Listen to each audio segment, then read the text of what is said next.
ಕನ್ನಡ ವಾಹಿನಿಗೆ ಸ್ವಾಗತ. ಅರಸೀಕೆರೆ ಸುನ್ನಿ Muslim Jamaat committee ವತಿಯಿಂದ ಇಂದು ನಗರದ ಹುಳಿಯಾರ ರಸ್ತೆಯಲ್ಲಿ ಇರುವ ಸುನ್ನಿ ಜಾಮಿಯಾ ಮಸೀದಿ ಮುಂಭಾಗ ಪ್ರವಾದಿಯವರ ವಿರುದ್ಧ ಅವಹೇಳನಕಾರಿ ಹೇಳಿಕೆ ನೀಡಿರುವಂತಹ ಮಹಾರಾಷ್ಟ್ರದ ಗಂಗಗಿರಿ ಮಹಾರಾಜನನ್ನ ಕೂಡಲೇ ಬಂಧಿಸಬೇಕು ಅಂತ ಒತ್ತಾಯಿಸಿ ಬೃಹತ್ ಪ್ರತಿಭಟನೆ ಹಮ್ಮಿಕೊಳ್ಳಲಾಗಿತ್ತು. ಈ ಸಂದರ್ಭದಲ್ಲಿ ನಗರದ ಸುನ್ನಿ ಜಾಮಿಯಾ ಮಸೀದಿಯ ಧರ್ಮಗುರುಗಳು ಆದ ಮುಫ್ತಿ ರಿಜ್ವಾನ್ ಅವರು ಮಾತನಾಡಿ, ಯಾವುದೇ ಧರ್ಮವು ಇನ್ನೊಂದು ಧರ್ಮದ ವಿರುದ್ಧ ಕೀಳಾಗಿ ಮಾತನಾಡುವುದು ಸರಿಯಲ್ಲ ಎಂದು ಹೇಳಿದ್ದಾರೆ. ಕೆಲವು ಕಿಡಿಗೇಡಿಗಳು ನಮ್ಮ ಇಸ್ಲಾಂ ಧರ್ಮದ ವಿರುದ್ಧ ಹಾಗೂ ನಮ್ಮ ಪ್ರವಾದಿಯವರ ವಿರುದ್ಧ ಅವಹೇಳನಕಾರಿಯಾಗಿ ಮಾತನಾಡುವುದೇ ಒಂದು ರೀತಿಯ ಹವ್ಯಾಸವಾಗಿ ಮಾಡಿಕೊಂಡಿದ್ದಾರೆ. ಇದರಿಂದ ಕೋಟ್ಯಾಂತರ ಮುಸ್ಲಿಮರ ಮನಸ್ಸಿಗೆ ನೋವಾಗಿದ್ದು ಇಂಥವರನ್ನ ಕೂಡಲೇ ಬಂಧಿಸಿ ಕಾನೂನು ರೀತಿಯಲ್ಲಿ ಸೂಕ್ತ ಕ್ರಮ ಕೈಗೊಳ್ಳಬೇಕು ಅಂತ ಒತ್ತಾಯಿಸಿದರು.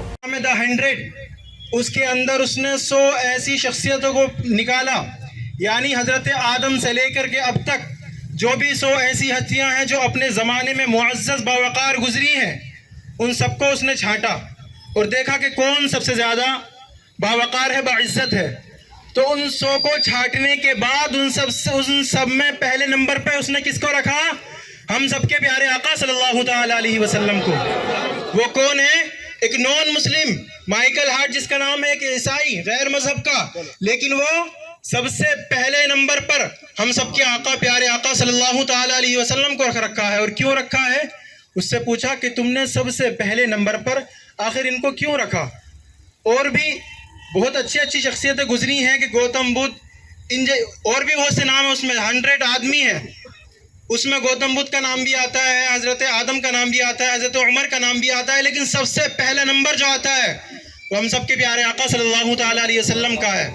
उससे पूछा गया कि तूने सबसे पहले, उसने कहा this is because only he is the extremely successful in the world. ये शख्सियत एक ऐसी शख्सियत है कि जो दोनों आलम में, यानी मजहबी एतबार से और समाजी एतबार से दोनों तरह से सक्सेसफुल है.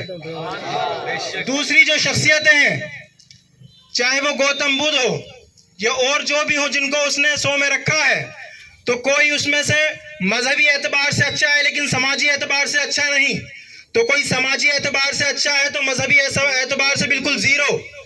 लेकिन ये शख्सियत जनाब मोहम्मद रसूलुल्लाह सल्लल्लाहु तआला अलैहि वसल्लम की ऐसी शख्सियत है जो हर एतबार से परफेक्ट व्यक्ति है, हर एतबार से सक्सेसफुल है. ಹಾಗೂ ಪ್ರವಾದಿ ಮೊಹಮ್ಮದ್ ಸಲ್ಲಲ್ಲಾಹು ಅಲೈಹಿ ವಸಲ್ಲಂ ಅವರ ವೈವಾಹಿಕ ಜೀವನದ ಬಗ್ಗೆ ಅವಹೇಳನಕಾರಿ ಮಾತನ್ನು ಮಾತಾಡಿದ್ದಾರೆ. ಅವರಿಗೆ ಏನು ಹಕ್ಕಿದೆ? ಇಸ್ಲಾಂ ಧರ್ಮದ ಬಗ್ಗೆ ಅವರಿಗೆ ಮಾತಾಡಲಿಕ್ಕೆ ಏನು ಹಕ್ಕಿದೆ? ಅವರ ಧರ್ಮ ಅವರಿಗೆ, ನಮ್ಮ ಧರ್ಮ ನಮಗೆ. ಸ್ವತಂತ್ರವಾಗಿ ಬಾಳುವ ಹಕ್ಕನ್ನು ನಮಗಿದೆ. ಯಾಕೆ ನಮಗೆ ಅಡ್ಡಿಪಡಿಸ್ತೀರ? ಯಾಕೆ ನಮಗೆ ಕಿರುಕುಳ ಕೊಡ್ತೀರ? ಇದನ್ನು ತಡಿಬೇಕು. ಯಾವ ಕಾರಣಕ್ಕೂ ಯಾವುದೇ ಧರ್ಮಕ್ಕೆ ಇನ್ನೊಂದು ಧರ್ಮ ಅವರನ್ನು ಪ್ರಚೋದನೆಗಾಗಿ ಹಾಗೂ ಅವಹೇಳನಕಾರಿ ಹೇಳಿಕೆಯನ್ನು ಕೊಟ್ಟು ನಮ್ಮ ಸಹ ಬಾಳ್ವೆಯಲ್ಲಿ ಏನು ಗೋಡೆಯನ್ನು ತಂದಿಟ್ಟಿರ್ತಾರೋ ಆ ಗೋಡೆಯನ್ನು ಹೊಡೆದು ಪರಸ್ಪರ ಜಗಳಾಡ್ಕೊಂಡು ಸಾಯಬೇಕು. ಈ ಒಂದು ಘಟನೆ ಇಡೀ ಮುಸ್ಲಿಂ ಸಮುದಾಯದ, ಭಾರತೀಯ ಮುಸ್ಲಿಂ ಸಮುದಾಯದವರಿಗೆ ನೋವನ್ನು ಉಂಟು ಮಾಡಿರುತ್ತೆ. ಆದ್ದರಿಂದ ಇಡೀ ಮುಸ್ಲಿಂ ಸಮುದಾಯ ತೀವ್ರವಾಗಿ ಅವರ ಮಾತನ್ನು ಖಂಡಿಸುತ್ತದೆ. ಈ ನಮ್ಮ ಭಾರತ ದೇಶ ಸಾರ್ವಜನಿಕರ ಶಾಂತಿಯ ತೋಟ. ಲಕ್ಷಾಂತರ ಜಾತಿ ಧರ್ಮಗಳಿದ್ದಾವೆ. ಧರ್ಮ ಅಂದ್ರೆ ಏನು? ಪ್ರೀತಿ, ಪರಸ್ಪರ ಬಾಳಿಗೆ ನಾವೆಲ್ಲರೂ ಒಂದುಗೂಡಿ ಈ ದೇಶವನ್ನು ಕಟ್ಟಿ ಒಂದು ಒಳ್ಳೆಯ ಹೆಸರನ್ನು ನಮ್ಮ ದೇಶಕ್ಕೆ ತಂದುಕೊಡ್ಬೇಕು. ಈ ಮಹಾಸ್ವಾಮಿಗಳು ಯಾಕೆ ಈ ಥರ ಮಾಡ್ತಾರೆ? ಮುಸಲ್ಮಾನಂದ್ರೆ ಅಷ್ಟೊಂದು ನೀಚರಾಗಿದ್ದವ? ಮುಸಲ್ಮಾನರಿಗೆ ಸಂವಿಧಾನದಲ್ಲಿ ಸಮಾನವಾದ ಹಕ್ಕಿದೆ. ಇದು ಮೊಟ್ಟ ಮೊದಲ ಬಾರಿಗೆ ಅರ್ಥ ಮಾಡ್ಕೋಬೇಕು. ಈ ಒಂದು ಧರ್ಮದಲ್ಲಿ ಎಲ್ಲರಿಗೂ ಗೊತ್ತೇ ಇದೆ ಯಾವ ಕಾರಣಕ್ಕೆ ಈ ಪ್ರತಿಭಟನೆ ನಡೀತಾ ಇದೆ. ಇಷ್ಟೆಲ್ಲ ಹೇಳಿ ಈ ಅವರ ಮಾತಿಗೆ ಖಂಡಿಸುತ್ತಾ ಅವರಿಗೆ ಅತಿ ಹೆಚ್ಚಿನ ಕಠಿಣ ಶಿಕ್ಷೆಯನ್ನು ಅವರಿಗೆ ಕೊಡಬೇಕೆಂದು ತಮ್ಮಲ್ಲಿ के मुताबिक हुकूमत इस्लामी के मुताबिक और कानून इस्लाम के मुताबिक हमारा मज़हब ये कहता है कि हम किसी मज़हब को बुरा ना कहें और किसी के भी मजहबी रहनुमा को बुरा ना कहें।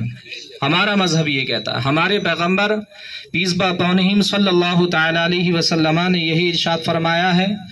और यकीनन जब हम किसी के मजहब को या किसी के मजहब के रहनुमा को बुरा कहेंगे, खामियां निकालेंगे, तो यही बयान किया गया कि वो यकीनन हमारे मजहब को या हमारे मजहबी रहनुमाओं को बुरा कहा जाएगा। लेकिन हमारे प्यारे आका सल्लल्लाहु ताला अलैहि वसल्लम की शान में गुस्ताखी न कल बर्दाश्त की गई है, न आज बर्दाश्त की जाएगी और न आने वाले वक्त में बर्दाश्त की जाएगी। हमारे नौजवान अगरचे अपने इल्म व अमल में कैसे भी हों, लेकिन प्यारे आका अलैहि सलातु वस्सलाम की शान में जर्रा रेजा भी गुस्ताखी बर्दाश्त नहीं करेंगे। ये सब रोड पर निकल आएंगे और रोड पर निकल आने के बाद बहुत ही अमन व अमान के साथ में, जैसा कि आज पैगाम पेश कर रहे हैं, आइंदा भी इंशाअल्लाह तबारक व तआला इसी तरह इश्क़ रसूल की चाशनी का इजहार करते रहेंगे इंशाअल्लाह। तो मैं हुकूमत वक्त से गुजारिश करूंगा बहुत ही अमन व अमान के साथ में कि जो रामगिरी महाराज ने ये गुस्ताखी का मुजाहिरा किया है, वैसे बहुत से दलाइल हैं हमें देने के लिए। उन्होंने कहा कि बोले साहब वो पैगंबर आज़म सल्लल्लाहु ताला अलैहि वसल्लम ने जो है वो इतने वक्त में कम वक्त में जो है शादियां की। तो ये हमारा अपना मसला है, हमारा अपना मजहब का, हमारे धर्म का धार्मिक मसला है। किसी भी तरह का कोई उदाहरण, उनका कहना अब ये है कि ये मैंने उदाहरण दे दिया था, बांग्लादेश की बात चल रही थी, बांग्लादेश की बात करने की भी हिंदुस्तान में ज़रूरत क्या है। हमारे यहाँ लिखा हुआ है हुब्बुल वतन जुज़ुल ईमान। अभी 15 अगस्त को 24 घंटे न गुजरे थे कि आने ही वाले चंद लम्हात में गुस्ताखी का मुजाहिरा नहीं चाहते। ये वही मुल्क हिंदुस्तान है जिसमें लाखों मुसलमानों ने कुर्बानी देकर इसको आजाद करवाया। 30 लाख उलमा ने अपनी जानों का नजराना दे करके इस हिंदुस्तान को आजाद करवाया है। हमने मिलजुल करके सबके साथ हो करके इस मुल्क हिंदुस्तान को आज़ाद करवाया है। मैं हुकूमत वक्त से गुजारिश करूंगा, प्रशासन से गुजारिश करूंगा कि फौरन रामगीर महाराज को अरेस्ट किया जाए। ಇವರ ಜೊತೆಯಲ್ಲಿ ನಗರದ ಹಲವು ಮಸೀದಿಗಳ ಧರ್ಮಗುರುಗಳು ಉಪಸ್ಥಿತರಿದ್ದರು। ಈ ಸಂದರ್ಭದಲ್ಲಿ ಸ್ಥಳಕ್ಕೆ ಆಗಮಿಸಿದ ಗ್ರೇಡ್ 2 ತಹಶೀಲ್ದಾರ್ ಪಾಲಾಕ್ಷ ಅವರು ಹಾಗೂ ಡಿವೈಎಸ್ಪಿ ಸಾಹೇಬರಿಗೆ ಮನವಿ ಪತ್ರ ಕೊಡಲಾಗಿದೆ। ಪ್ರತಿಭಟನೆಯಲ್ಲಿ ಸುನ್ನಿ ಮುಸ್ಲಿಂ ಜಮಾತ್ ಕಮಿಟಿ ಅಧ್ಯಕ್ಷರು, ಉಪಾಧ್ಯಕ್ಷರು, ಕಾರ್ಯದರ್ಶಿಗಳು ಹಾಗೂ ಸರ್ವ ಸದಸ್ಯರು, ನಗರದ ಹಲವು ಸಂಸ್ಥೆಗಳ ಪದಾಧಿಕಾರಿಗಳು ಹಾಗೂ ಯುವಕರು, ಸಾರ್ವಜನಿಕ ಬಂಧುಗಳು ಸಾವಿರಾರು ಸಂಖ್ಯೆಯಲ್ಲಿ ಉಪಸ್ಥಿತರಿದ್ದರು। ತಾಜಾ ಸುದ್ದಿಗಾಗಿ MTV ನ್ಯೂಸ್ 24/7ಗೆ ಸಬ್ಸ್ಕ್ರೈಬ್ ಮಾಡಿ ಮತ್ತು ಬೆಲ್ ಐಕಾನ್ ಅನ್ನು ಒತ್ತಿ. ತಪ್ಪದೇ ಲಿಂಕ್ ಶೇರ್ ಮಾಡಿ.